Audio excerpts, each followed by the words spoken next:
Greetings and happy Christmas, or if I'm too late for that, I hope 2025 is treating you well. Welcome to my third YouTube video.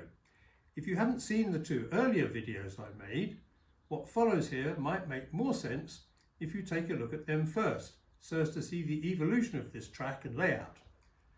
But since you're here, I'll try anyway to entertain you with the very latest progress on my 70-year project.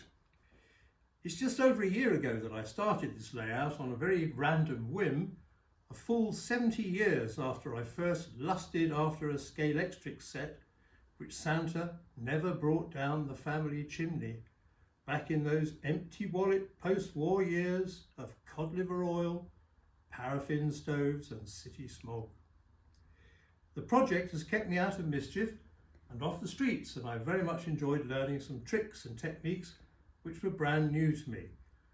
I'm even rather sorry to be getting towards the end of all the fun, and if I could think of a way of extending the track in some direction or another, I probably would, which would mean keeping out of mischief and off the streets for even longer. But let me get to the point. Just like all slot car fans, there are the cars and the track, and then there is the modelling. And I must admit that it's probably the model building that has gripped me most. So it was a much needed course correction when I managed to persuade a couple of blokes from our local slot car club, Weevils in Lewes, Sussex, to come and give me some advice on the track and the cars. Pete and Tim were absolutely brilliant. I'm afraid they merely glanced at all that hard work with the modelling and then turned straight away to set about sorting out the track. Their number one piece of advice was to set up power taps around my 100-foot layout once they'd easily demonstrated just how much loss of power there was at any distance from the single power source. You need some 4-core wire. Yeah, 4-core wire, all different colours, some terminal blocks and a soldering iron. I put pieces of tape on the track itself so that I couldn't make a mistake, and then I soldered power taps every 20 to 25 feet. My God, the difference in performance was astounding, and the cars now zoom round without any noticeable loss of performance. A really big lesson learnt. Pete and Tim also told me about these tiny metal conductors, power trap boosters, which you could just press into the track where it joins if you find that you have a poor connection anywhere. And then there is this self-adhesive copper tape, which apparently some folk even use all the way round. I haven't needed it yet.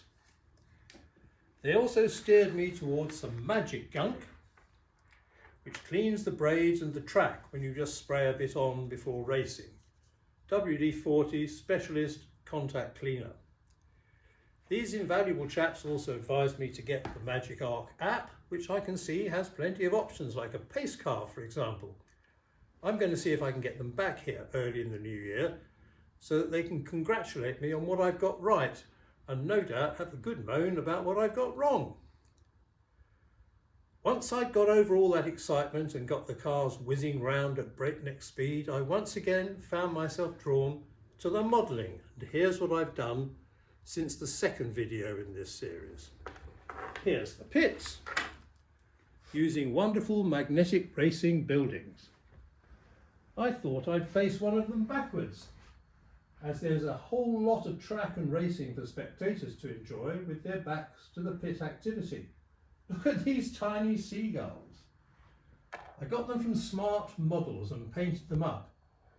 When I took them off the sprue, I'm afraid their little webbed feet got left behind, so that if you look very closely, you'll see that they're all stumping about on legs with no feet. Ouch! The other mistake I made with Smart Models was to order up another flock or two and get the gauge wrong, so that I needed a magnifying glass to see them. But the guy at Smart Models was good enough to give me a refund, and I've now got hold of some more at O gauge instead of N gauge. The bottles and cans on the roofs here came from the shop in an Italian service station which I happened to pass through. The Pepsi sign, also from Magnetic Racing, lights up as you can see, and so do several of the half gantries around the track. Wiring them all up was easy while I was living under the ping pong tables for a few days, grappling with wiring in the power taps.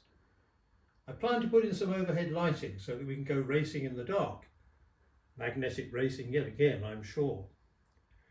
One of my weird and warped fetishes has been painting tiny little plastic figures, and I've kept a body count which now stands at 301.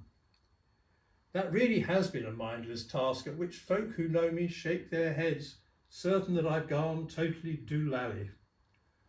A note, by the way, to the people who make these little folk: please could we have more who walk and not just stand or sit?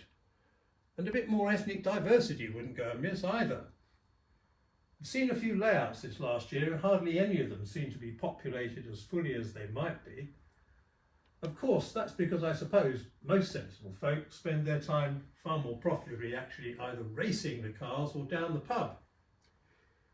The other major construction is the race headquarters, a model provided by guess who again. Little touches like fencing and hedging help to make it all seem a bit more real. Although I like the fact that the entire game is a mixture of reality and fantasy. Of course, health and safety wouldn't allow nearly all the things that spectators are doing here, from eating ice creams just a few unguarded feet away from certain death, to lounging on a grassy bank while cars hurtle past. So it seems that we're all trying to emulate reality to scale while simultaneously producing a layout of total fantasy. What fun! So what's to do next? Well, first of all, I've got to devise a way of getting spectators down from the race headquarters to this area, obviously some kind of bridge and walkway. Then there will be the great decision on what to put down here.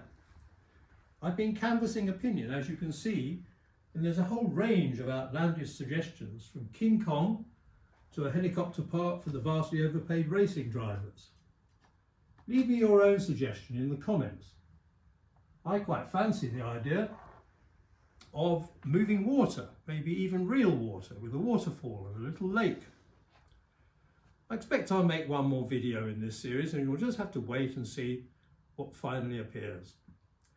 I've got the overhead lighting to consider too, and for those of you who are far more interested in the cars, I will be hoping to get my pals from Weevils round here again to help me understand the Magic Arc app and refine the actual racing. We had 11-year-old boy twins here over Christmas, and of course they were pretty frustrated by my lack of expertise about racing and pace cars and pit stops and lap counting and all that good stuff. I promised them I'd be a total expert by next Christmas. So, to finish off, here's a few laps of the track. And by the way, thank you so much to all those of you who've sent encouraging and friendly messages. It's good to know that there are other totally mad people out there.